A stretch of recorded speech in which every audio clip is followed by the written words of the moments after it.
करके उस मांस पिंड के 7 टुकड़े कर दिए। 7 भी फिर भी जीवित रहे तो उनके भी 7 टुकड़े कर दिए। तो हजारों बालक उस मांस पिंड से प्रकट हो गए, यानी कि 60,000 बालक उस मांस पिंड से हो गए। एक बार महाराज सगर ने अश्वमेध यज्ञ किया। उस यज्ञ का घोड़ा देवराज इंद्र चुरा करके ले गए, भगवान कपिल के आश्रम पर बांध दिया। अपने पुत्रों को उस घोड़े की खोज करने के लिए भेजा। तो कपिल मुनि के आश्रम पर अश्व को पाया। सगर पुत्रों ने कपिल को ही चोर समझ करके गालियां दी। तो कपिल भगवान के नेत्र खुल गए, उससे ऐसी दिव्य ज्योति निकली कि सगर के 60,000 पुत्र जल करके भस्म की ढेरी बन गए।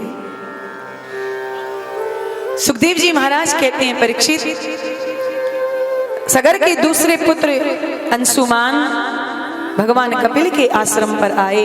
अपने पूर्वजों की भस्म की ढेरी को देखा, भगवान कपिल से क्षमा मांगी। भगवान कपिल ने कहा, यदि माँ भगवती गंगा आकर के इनका स्पर्श करे तो इनका कल्याण हो जाएगा।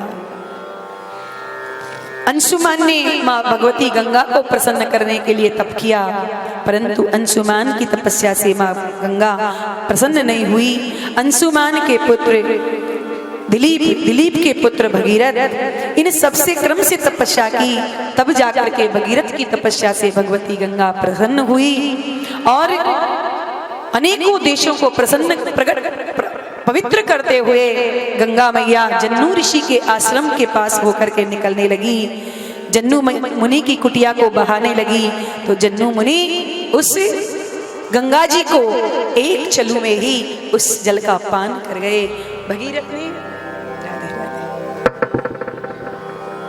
भगीरथ ने जब पीछे मुड़ करके देखा तो गंगा जी का कोई अता पता नहीं।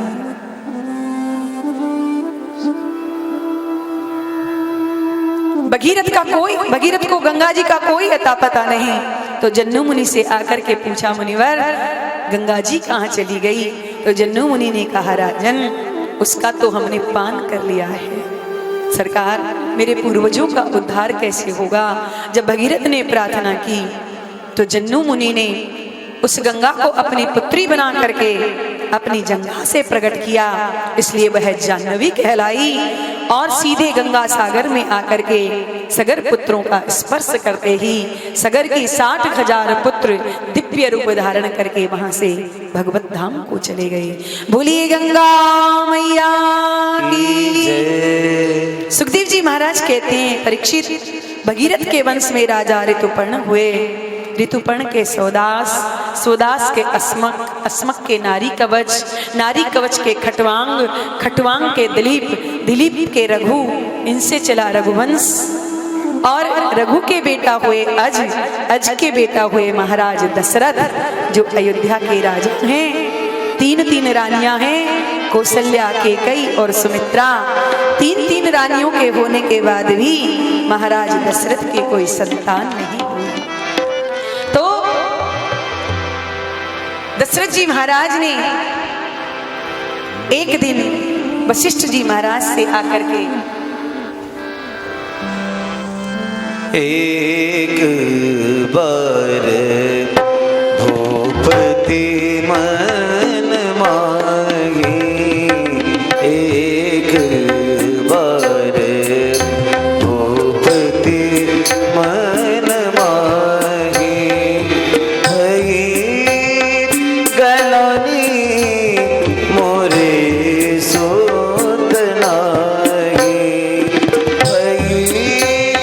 गलानी मोरे सोत नाही।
दशरथ जी महाराज वशिष्ठ जी महाराज के पास गए और निवेदन किया, गुरुदेव मेरी चतुर्थ अवस्था प्रारंभ होने को आई, परंतु मेरी कोई संतान नहीं है।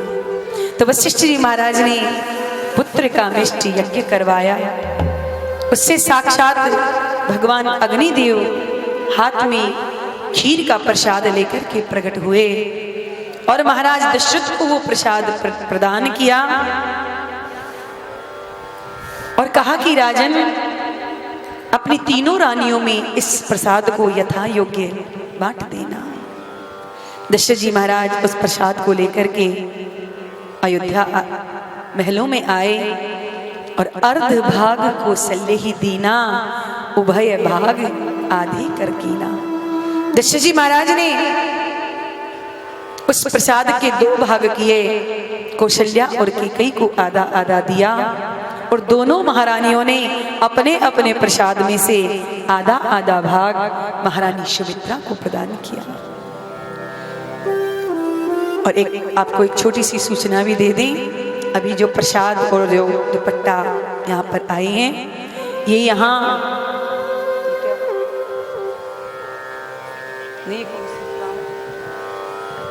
मुहाना सिद्ध जो पीठ है, वहां के महंत जी ने,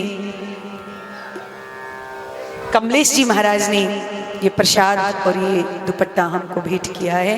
उसके लिए उनके चरणों में कोटि कोटि प्रणाम है। हम सब उनका स्वागत और अभिनंदन करते हैं। ये प्रसाद तीनों महारानियों को बांटा गया। सुखदेव जी महाराज कहते हैं, परीक्षित, तीनों महारानियां गर्भवती हुई, अवसर आया, पूरी अयोध्या को अयोध्यावासी दुल्हन की तरह सजाए हैं, परंतु चैत्र मास शुक्ल पक्ष नौमी तिथि को ठीक मध्याह्न 12 बजे भगवान राघवेंद्र सरकार मां कौशल्या के भवन में प्रकट हो गए हैं। भय प्रगट कृपाला दीन दयाला कौशल्या हितकारी, हर्षित महतारी मुनि मनहारी, अद्भुत रूप विचार, लोचन अभिरामा तनु घनश्यामा, निज आयुध बुधचारी, भूषण वनमाला नयन विशाला, शोभासी जोरी स्तुति तोरी, विधि करमो अनंता, माया गुण ज्ञाना पीत अमाना, वेद पुराण करुणा सुख सागर सब गुण आगर, जय गावहि श्रुति संता, सो लागे जन अनुरागे, भयं प्रगट श्रीखंडा, ब्रह्मांड निकाया निर्मित माया, रोम रोम प्रतिवेद करे, मम गुण शोभासे यह उपहासे, सुनत धीर मति फिर न रहे, उपजा जब ज्ञाना प्रभु मुस्काना, चरित बहुत विवेकीन चले, लगे कला सुहाए, मातु बुझाई जय प्रकार सुत प्रेम लगे, माता मुनि बोली सोमति डोली, सजहु तात यही रूप,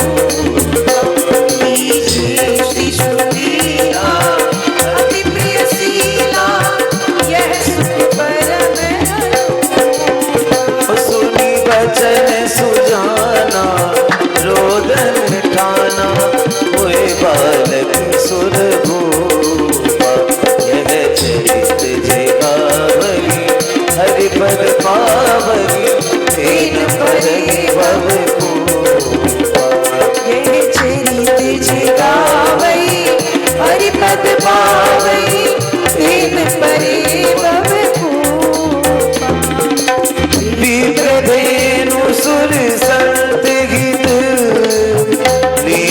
अनुज अवतार निज इच्छा निर्मित तनु माया गुण गोपाल सियावर रामचंद्र की पवन सुत हनुमान की उमापति महादेव की और भाई सब संतन की।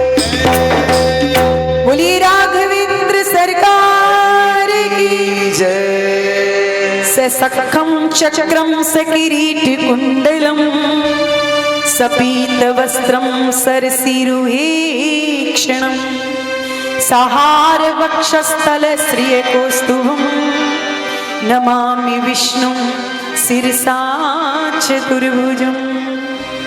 ऐसी सुंदर प्रभु की झांकी मंद मंद मुस्कुराते हुए भगवान शंख चक्र गदा और पद्म लेकर के माँ कौशल्या के सामने खड़े हो गए।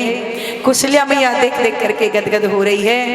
पर एक बात है कि किसी भी अयोध्या वासी को पता नहीं है कि प्रभु का प्राकट्य हो गया है। केवल कौन जानता है? कौशल्या महतारी, केवल माँ कौशल्या जानती है। माँ कौशल्या ने दर्शन किया। भगवान ने कहा, माँ आपको याद है पूर्व जन्म में आपने तपस्या की थी और आपने मुझसे कहा था कि चाहूं तुम ही समान सुत प्रभु सन कमन दुराओ। तो मैंने भी आपसे कहा था माँ अपने जैसा तो कहां से लाऊं, पर मैं स्वयं कि आप सरिस खोजूं में जाई नृप तब तनये हो में आई। माँ अपना जैसे तो मैं कहां से ढूंढ करके लाऊं, पर मैं स्वयं आपका पुत्र बन करके आऊंगा। इसलिए आपका पुत्र बनकर के आ गया हूँ। बाहर भीड़ खड़ी है, दुनिया के लोग मुझे देखना चाहते हैं, आप जल्दी से दरवाजा खोल दो माँ। कौशल्या मैया ने कहा, प्रभु माँ हम तो जहाँ जाते हैं ऐसे ही बन करके जाते हैं, आप हमें पुत्र कह दो, हम आपको माँ कह देंगे, हो गए हम आपके बेटा। माँ कौशल्या ने कहा कि ऐसा नहीं होता। तो मैया कैसे होता है? तो माँ कौशल्या ने कहा, लाला 20 फुट का कोई बेटा नहीं होता, बेटा तो छोटा सा होता है, बिल्कुल नन्हा सा, इसलिए आपको पहले छोटा होना पड़ेगा। बोलिए सतगुरुदेव भगवान की जय। हे गोपाल राधे कृष्ण गोविंद गोविंद। हे गोपाल राधे कृष्ण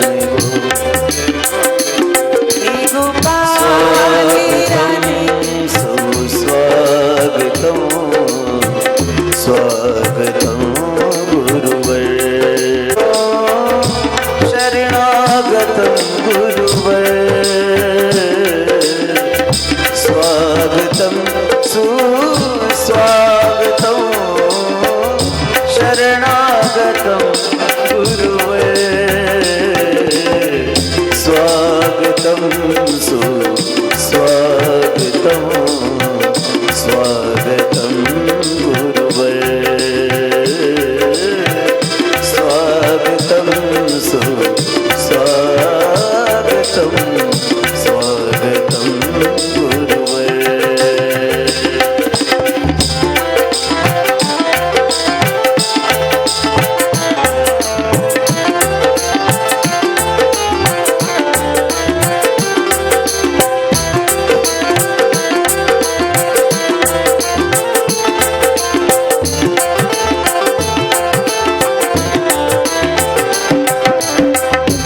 स्वागतम सुस्वागतम स्वागतम गुरुवर स्वागतम सुस्वागतम शरणागतम गुरुवर स्वागतम सुस्वागतम स्वागतम गुरुवर स्वागतम सुस्वागतम स्वागतम गुरुवर। बोलिए सतगुरुदेव भगवान की जय। श्री राघवेंद्र सरकार की। अभी अभी हमारे सरकार का प्राकट्य हुआ है। और सद्गुरुदेव भी आशीर्वाद देने के लिए पधार चुके हैं। आप सब लोग अपने अपने यथास्थान पर बैठे। माँ कौशल्या ने कहा कि क्या इतना बड़ा भी कोई बेटा होता है? अरे लाला, द्वार तो तब खुलेगा जब आप छोटे से हो जाएंगे। मैया, हम छोटे क्यों हो जाएं? मैया ने कहा छोटा तो होना पड़ेगा। तुरंत भगवान छोटे से हो गए। दो मैया छोटे हो गए। मैया ने कहा तो अपने वस्त्र हटाओ। राम जी कहते हैं माँ आप तो बहुत परेशान करती हैं, कभी कहती हैं छोटे हो जाओ, कभी कहती हैं 2 हाथ हटाओ, कभी कहती हैं कि अब कह रही हैं कि अब निर्वस्त्र हो जाओ। तो मैया निर्वस्त्र क्यों हो जाए? तो माँ कौशल्या कहती हैं माता पुनि बोली सोमती डोली तजहु ताती रूपा की जैसी सुलीला अति प्रिय शीला यह सुख पर में अनुपा। सो राम जी छोटे हो गए तो मन में विचार करने लगे, जब छोटे हो गए तो निर्वस्त्र होने में क्या है? भगवान निर्वस्त्र हो गए। मैया ने उठा करके प्रभु को पलना में सिला दिया। मैया अब तो द्वार खोलो, मुझे सब अवधवासी देखना चाहते हैं। मैया ने कहा लाला द्वार तो खुल जाएगा परंतु रोना तो प्रारंभ करो। राम जी कहते हैं मैया रोए क्यों? तो माँ कौशल्या कहती है प्रभु जब भी बालक का जन्म होता है तो जन्म लेते ही बालक जोर से रोना प्रारंभ कर देता है, और यद्यपि कोई बालक ना रोए तो घर वाले रोने प्रारंभ कर देते हैं, इसलिए आपको रोना तो पड़ेगा। आप रोएंगे तभी तो अयोध्यावासी जानेंगे कि रामलला का जन्म हुआ है। सो मैया कहती हैं तो राम जी सुनी वचन सुजाना रोदन ठाना हुई बालक सुर भूपा यह चरित जिगावे हरिपद पावे तीन परे भव। राम जी छोटे से हो गए तो विचार करने लगे कि रोने में क्या है। राम जी गला फाड़ करके जोर जोर से रोने लगे। आकाश में देवताओं की भीड़ लग गई, सब दर्शन करने के लिए आने लगे। दिन के ठीक 12 बजे राम जी का जन्म हुआ है। चंद्र सूर्य से कहता है कि तुम आगे चलो, हमें भी प्रभु का दर्शन करना है, परंतु सूर्य कहता है नहीं नहीं, प्रभु हमारे वंश में आए हैं इसलिए पहले दर्शन हम करेंगे। चंद्रमा रोने लगे तो भगवान ने चंद्रमा को समझाया, अरे देव आप रोइए मत, अगली इस बार हम यदि सूर्य वंश में आए हैं तो अगली बार चंद्र वंश में आएंगे, और इस चंद्र वंश में भी सूर्य वंश में भी जो हमारा नाम लेगा हमारे नाम के साथ तुम्हारा नाम भी अवश्य लेगा। इसलिए देवताओं ने मिलकर के प्रभु को नाम दिया रामचंद्र। बोलिए श्री रामचंद्र भगवान की जय। दासी माँ कौशल्या ने दरवाजा खोला, दासी दौड़ी दौड़ी गई, महाराज दशरथ को सूचना दी, महाराज आपकी महारानी कौशल्या ने एक सुंदर राजकुमार को जन्म दिया है।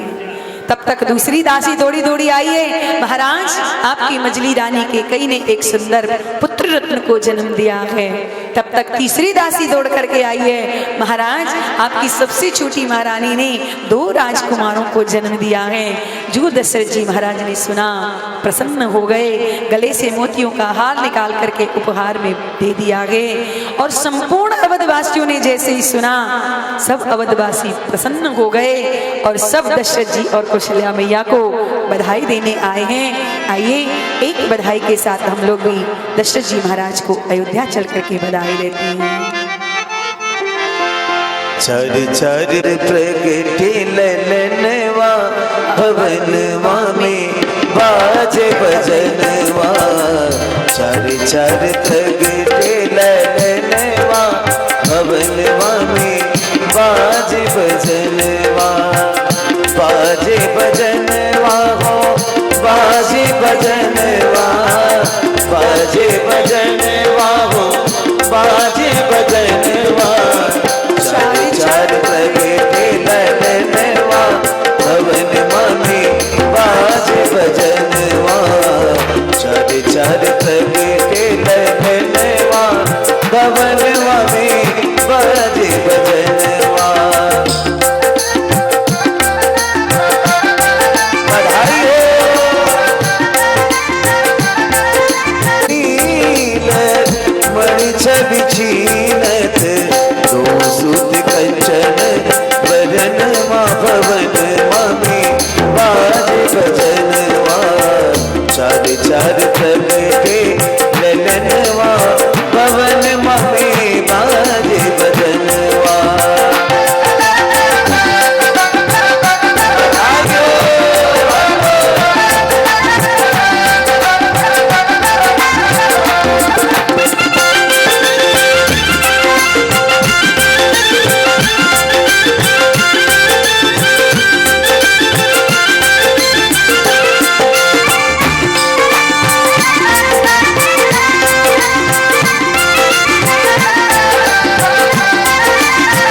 बधैया गावे जन राज बधैया गावे पावे प्रभु दर्शन भवन मामे बाजे भजन सब चार प्रगटे भवन मामे बाजे भजन सब चार प्रगटे नटन भवन मामे बाजे भजन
मोतियन चौक पुराओ मेरी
घर को गुलशन सा मेरे सरकार लाए, सजा दो घर को गुलशन सा मेरे सरकार लाए। जय हो।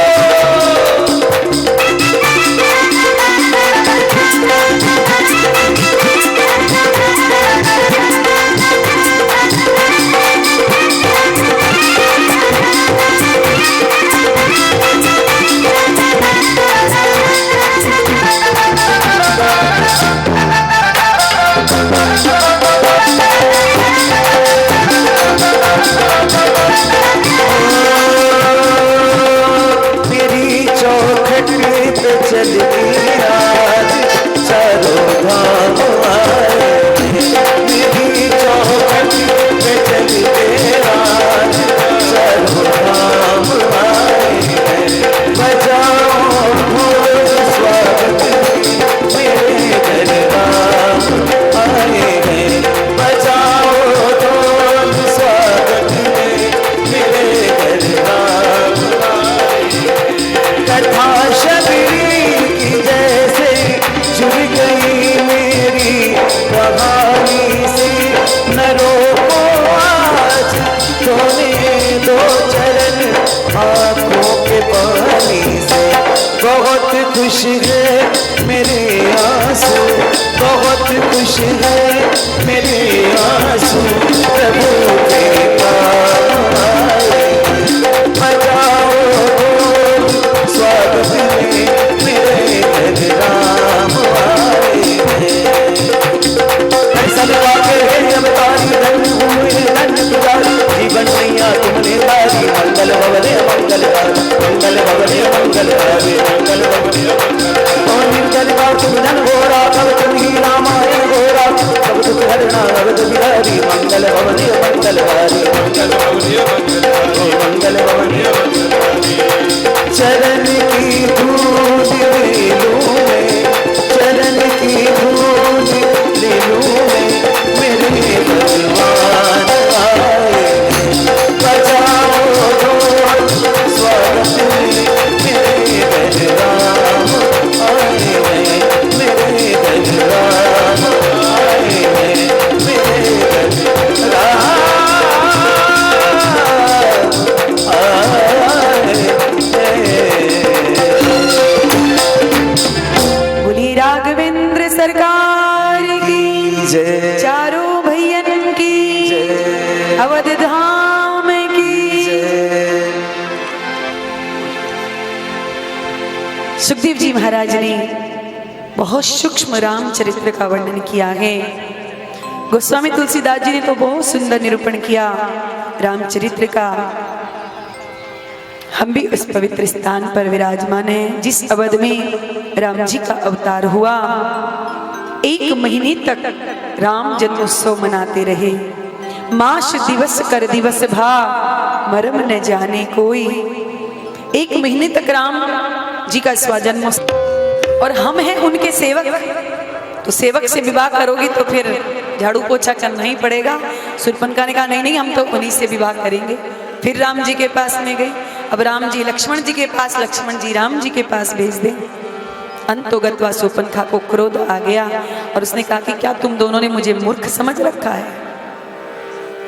जैसे ही लक्ष्मण जी के पास गई तो राम जी ने इशारा किया, लक्ष्मण जी ने उसके नाक कान काट करके उसे नकटी बना दिया। तो रोती रोती खरदूषण के पास में गई। खरदूषण दोनों भाई अपनी सेना लेकर के राम जी के पास में आए। राम जी ने उन सब का संहार किया। तो बाद में शूर्पणखा रावण के पास में गई। रावण को जाकर के सारा षड्यंत्र बताया। रावण ने मामा मारीच को भेजा सोने का मर्ग बना करके। राम जी उसके पीछे गए। इधर रावण वेश बदल करके आया। माता जानकी का हरण करके लंका में अशोक वाटिका में माँ जानकी को विराजमान किया। जब राम जी लौट करके आए, माता जानकी को नहीं पाया, विलाप करने लगे। जानकी की खोज में आगे गए। माँ शबरी के आश्रम पर आए। माँ शबरी को नवदा भक्ति का दिव्य उपदेश किया और वहां से प्रभु ऋष्यमुख पर्वत पर पधारे। हनुमंत लाल जी ने सुग्रीव से मैत्री कराई और सुग्रीव ने माँ जानकी की खोज करने के लिए बंदर भालुओं को दक्षिण दिशा की ओर भेजा। हनुमंत लाल जी महाराज मुद्रिका लेकर के समुद्र के पार लंका में आए। जानकी मैया को मुद्रिका भेंट की, चूड़ामणि लेकर के राम जी के पास आकर के समर्पित की। तो राम जी ने समुद्र पर सेतु बनाया, लंका पर आक्रमण किया और एक एक करके सभी राक्षसों का संहार किया, रावण का अंत किया। विभीषण के कहने पर 31 बाण एक साथ राम जी ने छोड़े, रावण का वध हो गया। माँ जानकी को लेकर के लक्ष्मण लाल जी आए, अग्नि ने उन्हें समर्पित किया राम जी को, और कुबेर ने आकर के पुष्पक विमान भेंट किया। उस विमान में बैठ करके भगवान माँ जानकी, लक्ष्मण, सुग्रीव, हनुमंत लाल आदि के साथ में अयोध्या लौट करके आए। हनुमंत लाल जी ने भरत लाल जी को आकर के सूचना दी कि 14 वर्ष के बाद श्री राम अयोध्या लौट रहे हैं। तो अयोध्या को बड़ा सुंदर सजाया गया और 14 वर्ष में जितने दिन होते हैं उतने ही दीप अयोध्या में प्रज्वलित किए गए। भरत जी महाराज दौड़ करके आए, राम जी के चरणों में प्रणाम किया। गुरु वशिष्ठ जी ने राम जी को राज सिंहासन पर विराजमान किया, राज तिलक किया। पर एक धोबी के कहने पर राम जी ने जानकी जी को वाल्मीकि आश्रम पर भेजा। वहां पर उनके 2 पुत्र हुए, लव और कुश।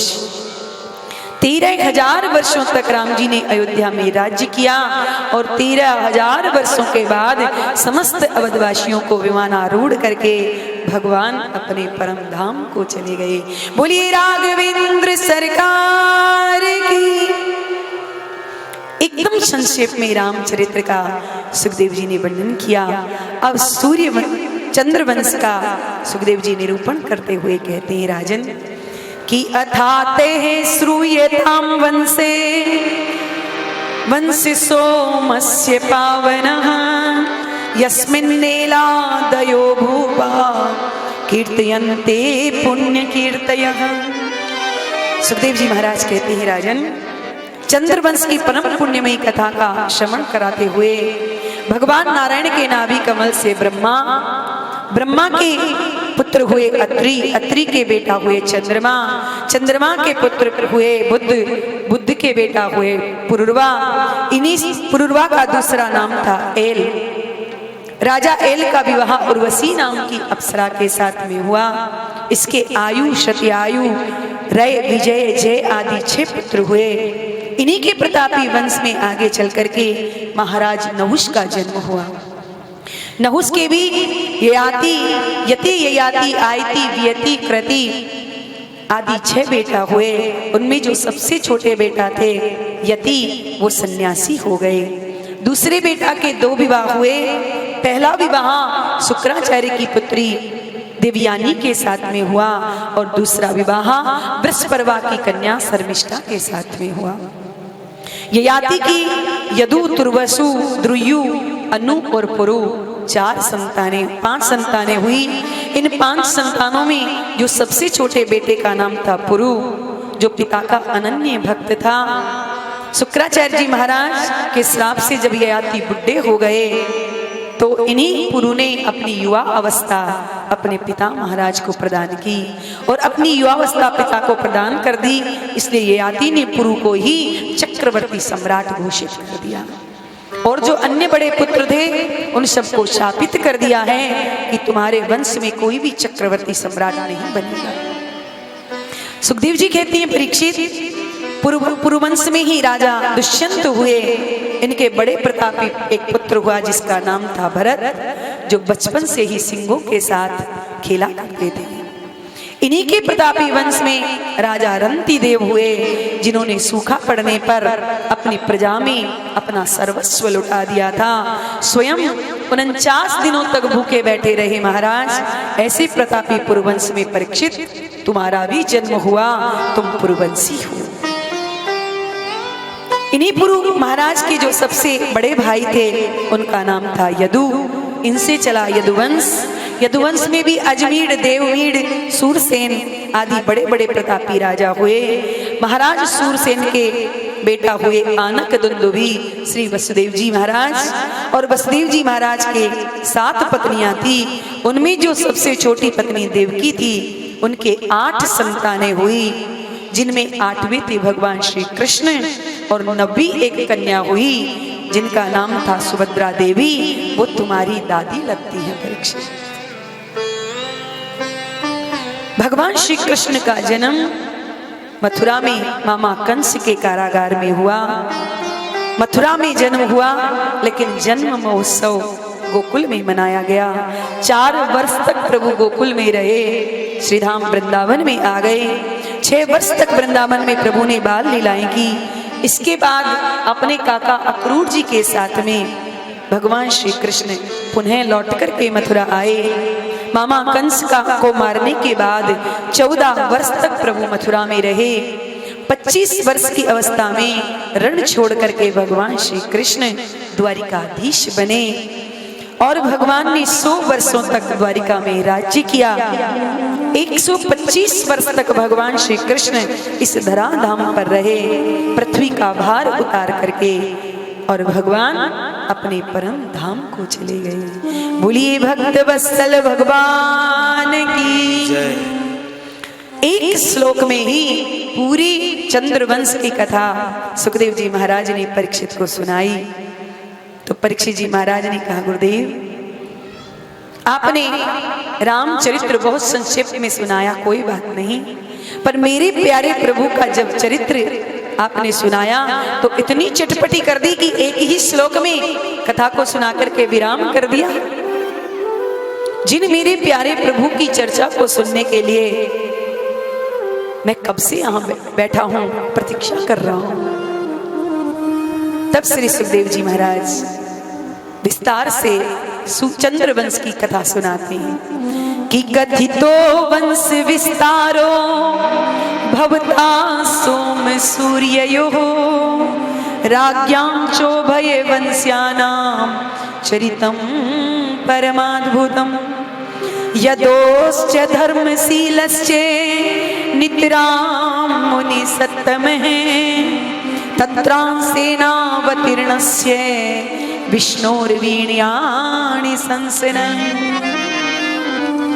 परीक्षित ने जब प्रश्न किया कि महाराज मेरे मन में बहुत सी जिज्ञासाएं हैं, मैं ये जानना चाहता हूँ कि भगवान श्री कृष्ण की जो कथा है वो भवरोग की मीठी औषधि है। ऐसी तो दवाइयाँ अनेक प्रकार की होती हैं, एलोपैथिक, होम्योपैथिक, आयुर्वेदिक दवाइयाँ अनेक प्रकार की होती हैं।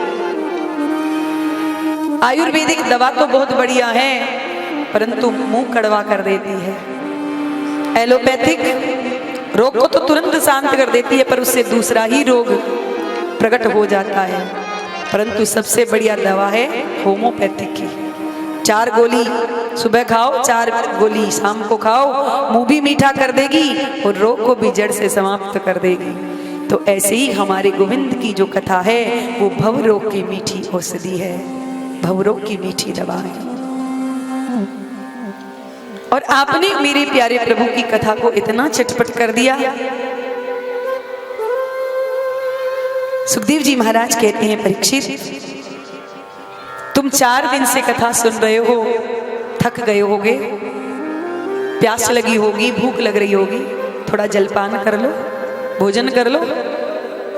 परीक्षित जी ने कहा, गुरुदेव ये गलती मैं एक बार कर चुका हूं, अब दोबारा नहीं करना चाहता। इसी एक गलती के कारण मैंने आज से 4 दिन पूर्व एक संत के गले में मरा हुआ सर्प डाल दिया था और मुझे 7 दिन में मरने का श्राप लगा। परीक्षित कहते हैं, भगवान केवल मेरे पूर्वजों के ही रक्षक नहीं हैं, वो मेरे भी रक्षक हैं। जब द्रोणाचार्य के पुत्र अश्वत्थामा ने गर्भ में अपने ब्रह्मास्त्र से मुझे नष्ट करना चाहा, मेरी माँ गोविंद के चरणों में आकर गिर गई, तो प्रभु ने मेरे गर्भ में जाकर के मेरे प्राणों की रक्षा की। तो जन्मदाता से बड़ा संबंध और क्या हो सकता है। जो मेरे पितामहों के रक्षक, मेरे पिता के रक्षक, मेरे स्वयं के रक्षक, इससे बड़ा संबंध को और कौन हो सकता है। सुखदेव जी महाराज परीक्षित के इन वचनों को सुनकर के गदगद हो गए और परीक्षित से कहते हैं कि परीक्षित, भगवान की कथा जो है वो मंगलमयी है और भगवान की कथा तीन का कल्याण करती है। कौन? कि वक्तारम पृच्छकम श्रोत्रिस तत्पाद सलिलम तथा। पहला, जो भगवान की मधुर कथा का गान करता है, भगवान की कथा उसका कल्याण करती है। और दूसरा, भगवान के चरित्रों के बारे में जो प्रश्न करता है, भगवान की कथा उसका कल्याण करती है। और तीसरा, तीन दोनों के संवाद को जितने लोग सुनते हैं उन सबका भगवान की कथा कल्याण करती है। जैसे तत्पाद सलिलम यथा, जैसे भगवान का चरणोदक, भगवान को स्नान कराने वाला एक, उस चरणोदक को बांटने वाला एक, पर उस चरणोदक को लेने वाले अनेक। ऐसे ही भगवान की कथा कहने वाला वक्ता एक, प्रश्न करता एक, और उस कथा को सुनने वाले अनेक। तो ये भगवान की मंगलमयी कथा तीनों का कल्याण करती है। इसलिए परीक्षित, सबसे पहला कल्याण तो सुखदेव जी अपना ही बता रहे हैं, क्योंकि सबसे पहले कल्याण वक्ता का ही होता है। परंतु यदि कोई सुनने वाला ना हो तो वक्ता किसको अब कथा सुनाएगा? बैठा रहे अपने घर में। लेकिन जब कोई उस कथा को कराने वाला होता है और वक्ता जब भगवान की कथा को कहता है, तो सबसे पहले कल्याण उस वक्ता का ही होता है। बाद में जितने लोग उस कथा को सुनते हैं उन लोगों का कल्याण होता है। सुखदेव जी महाराज कहते हैं, परीक्षित, जब इस समष्टि सृष्टि पर पाप बढ़ने लगा, चारों ओर अत्याचार होने लगा, तो देवता माता पृथ्वी उस भय से व्याकुल होकर के गाय का रूप बना करके देवताओं के पास में गई। देवता गौ माता को लेकर के ब्रह्मा जी के पास में गए। ब्रह्मा जी ने ध्यान लगा करके देखा तो ब्रह्मा जी के हृदय में भगवान का आदेश हुआ है, और वह आदेश ब्रह्मा जी महाराज ने सभी देवताओं को सुनाया है और कहा, अरे देवताओं सुनो सुनो, हमारे प्रभु की आज्ञा हुई है कि वसुदेव गृहे साक्षात भगवान पुरुष पर है, जनिष्ये तत्प्रियार्थम संभवन्तु सुरस्त्रिय।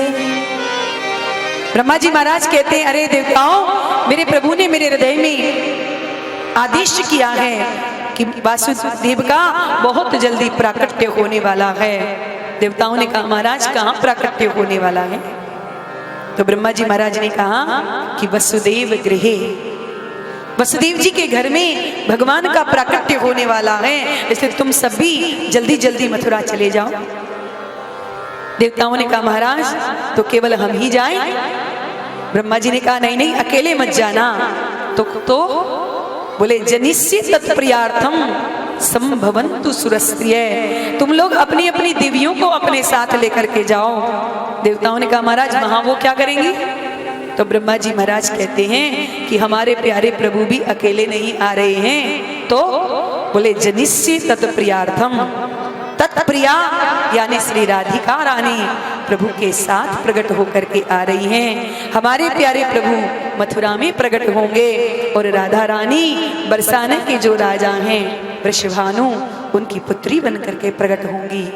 आप सब मथुरा में पधारो और आपकी पत्नियां सब बरसाने जाएं और किशोरी राधा रानी की सेवा में समर्पित हो जाएं। अब क्या था, मथुरा मंडल बड़ा ही दिव्य हो गया और एक एक देवता मथुरा में प्रकट होने लगी। मोक्षदायिनी परम पावनी मथुरा में भगवान का नित्य निवास है। यहाँ के महाराज हैं श्री उग्रसेन जी महाराज, बड़े ही धर्मात्मा। इनका एक बेटा हुआ जिसका नाम था कंस, अर्थात हिंसा ही जिसकी स्वाभाविक अभिरुचि है, वह कंस एक दिन अपने पिता महाराज उग्रसेन को उठा करके उसने कारागार में बंद कर दिया और स्वयं उनका मुकुट उठा करके अपने सिर पर धारण कर लिया। स्वयं राज सिंहासन पर बैठ करके राजा बन बैठा। इतना क्रूर प्रवृत्ति का कि एक बार अपने पिता को ही हटा करके खुद राजा बन करके बैठ गया। एक बार कंस की दृष्टि अपनी चचेरी बहन देवकी के ऊपर पड़ी। उसने देखा कि हमारी बहन सयानी हो गई है, विवाह के योग्य हो गई है, चलो चल करके इसका कहीं संबंध स्थापित कर आए। तो कंस ने वसुदेव जी के साथ में देवकी जी का संबंध पक्का कर आया। गाजे बाजे के साथ वसुदेव जी महाराज बारात लेकर के आए। हर्षोल्लास के साथ कंस ने देवकी का विवाह वसुदेव जी के साथ में कर दिया। पर कंस ने विचार किया कि आजकल हमारी छवि बड़ी खराब हो रही है, लोग हमें बड़ा क्रूर और बड़ा निर्दयी समझते हैं, इसलिए कुछ ऐसा नाटक करना चाहिए जिससे कि लोग हमें दयालु समझने लग जाएं। तो जिस रथ में अपनी बहन को विदा करा बैठा करके कंस ने विदा किया था, उस रथ के सारथी को नीचे उतार दिया और कंस कहता है कि मैं स्वयं अपनी बहन को विदा करके आऊंगा। घोड़ों की लगाम अपने हाथ में पकड़ ली, आंखों से आंसू टपकाने लगा। देवकी जी भी अपने भाई कंस से बड़े स्नेह से मिलने लगी। प्रजा देख देख करके गदगद हो रही है। अरे देखो, हम तो अपने महाराज को कितना दुष्ट, कितना निर्दयी समझते थे, पर हमारे महाराज तो कितने सरल हैं, बिल्कुल एकदम नारियल के समान हैं, बाहर से कठोर और भीतर से एकदम नरम। परंतु उधर देवताओं की धड़कन तेज हो गई कि माँ देवकी कंस से कितना प्रेम से मिल रही है। यदि ये कंस माँ देवकी का कृपा पात्र बन गया तो फिर देवकी नंदन कृष्ण इसे कैसे मारेंगे। कंस अपनी बहन को बड़े प्रसन्नता के साथ विदा करने चला कि उसी समय आकाशवाणी हुई कि अस्यास्त्वाष्टमो गर्भो हो हंता या वैसे बुदय। अरे मूर्ख कंस, जिस बहन को तू इतनी प्रसन्नता से विदा कर रहा है, इसी देवकी का अष्टम गर्भ तेरा काल होगा। जो कंस ने इतना सुना कि सारा प्रेम एक क्षण में गायब हो गया, तुरंत हाथ में तलवार खींच ली और रथ से नीचे कूद पड़ा। देवकी के केस पकड़ करके देवकी को रथ से नीचे खींच लिया है। सारी प्रजा एकदम स्तब्ध हो गई, समझ गई अरे राम राम, सचमुच ये तो बड़ा ही दुष्ट है। एक मिनट में इसकी तो सारी क्रियाएं ही बदल गई। दुष्टों की प्रीति पानी के लकीर के समान होती है, जिसे बनते भी देर नहीं लगती और बिगड़ते भी देर नहीं लगती है। जब कंस ने देवकी जी को नीचे खींच लिया, वसुदेव जी महाराज तुरंत रथ से नीचे कूद पड़े और महाराज कंस को समझाने लगे, क्योंकि पति को पति कहलाने का अधिकार तभी प्राप्त है जब वो हर प्रकार से अपनी पत्नी की सुरक्षा कर सके। वसुदेव जी महाराज कंस को समझाने लगे, अरे राजन, आप ये क्या कर रहे हैं? चारों तरफ आज आपकी वीरता का डंका बज रहा है और सा कथनम भगनिम हन्यात, आप अपनी बहन को मार रहे हैं। अरे वीर व्यक्ति कभी भी किसी स्त्री पर वार नहीं करते, और तुम कैसे वीर हो? ये केवल स्त्री नहीं, तुम्हारी छोटी बहन है और छोटी बहन पुत्री के समान होती है और विवाह के समय कन्या लक्ष्मी का स्वरूप होती है, और तुम इसको मार करके क्यों कलंक लेना चाहते हो? जरा सोचो तो सही राजन, कि ऐसा तवानुजा बाला कृपणा पुत्री को पमा हंतुम नार हसी कल्याणी इमाम तम दीन वत्सलः। आप तो कितने दयालु हैं महाराज, कुछ तो इस बेचारी पर दया करो। देखो, तुम्हारे क्रोध को देख करके कैसे थर थर कांप रही है, इसने क्या अपराध किया है? कंस ने कहा, वसुदेव जी आपने अभी सुना नहीं, आकाशवाणी ने क्या कहा था कि देवकी का अष्टम लाल मेरा काल होगा, और अपने काल को जन्म देने वाली को मैं जीवित कैसे छोड़ सकता हूं? वसुदेव जी साम दाम दंड भेद हर नीति से कंस को समझाने लगे, और कंस से कहा, राजन, मृत्यु प्रत्येक प्राणी की सगी बहन है। जिस गर्भ से हमारा जन्म होता है उसी गर्भ से हमारी मृत्यु भी जन्म लेती है। कब कहाँ मरना है ये पहले से सुनिश्चित हो जाता है।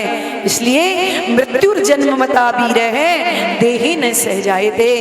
महाराज प्रत्येक प्राणी की मृत्यु अटल है, उसे कोई टाल नहीं सकता। बहुतों ने इस मृत्यु को टालने का प्रयास किया परंतु आज तक कोई सफल नहीं हुआ है। कंस ने कहा वसुदेव तुम्हारी ये बकवास मुझे पसंद नहीं आ रही है। वसुदेव जी ने अब विवेक से काम लिया कि मुझे कुछ तो करना पड़ेगा, इस समय जितना हो इस मृत्यु को मुझे टालना होगा। तुरंत वसुदेव जी ने कहा अच्छा ठीक है महाराज, आपको देवकी से तो कोई भय नहीं, देवकी के पुत्रों से भय है। तो मैं वसुदेव आपको वचन देता हूं कि देवकी के गर्भ से जो भी बालक जन्म लेगा मैं उसे ला करके आपको भेंट कर दूंगा। देवकी की समस्त पुत्र आपको दूंगा। तुम्हें पुत्रों से भय है, देवकी से तो कुछ नहीं। अब तो कुछ बात कंस के समझ में आई कि ये मेरी बहन है, अभी विवाह का समय है, लोगों के बीच में इसे मारना ठीक नहीं होगा। और वसुदेव बिल्कुल ठीक कह रहे हैं। कंस ने कहा वसुदेव तुमने बिल्कुल ठीक कहा कि मुझे देवकी से नहीं देवकी के पुत्रों से भय है। ठीक है परंतु मेरी एक शर्त है कि जब तक देवकी मेरे काल को जन्म देगी तुम दोनों को मेरे बंदी गृह में बंद रहना होगा, हथकड़ियों बेड़ियों से जकड़ करके रहना होगा। वसुदेव जी ने उसे स्वीकार कर लिया। तुरंत कंस ने अपने सैनिकों को बुला करके वसुदेव देवकी को कारागार में डला दिया, हथकड़ियां बेड़ियां जकड़ दी हैं। सुखदेव जी महाराज कहते हैं परीक्षित धीरे धीरे समय बीतता गया और कालांतर में देवकी के यहाँ प्रथम पुत्र का जन्म हुआ। वसुदेव जी ने उस बालक का नाम रखा कीर्तिमंत। उस बालक को लेकर के वसुदेव जी महाराज आए और अपने ही हाथों से कंस को सौंप दिया। कंस बालक को लेकर के खुश हो गया और वसुदेव से कहता है वसुदेव तुम वचन के धनी हो, इस बालक को तुम लेकर के चले जाओ क्योंकि मुझे इस बालक से भय नहीं, मुझे तो 8वें बालक से भय है। वसुदेव जी ने बालक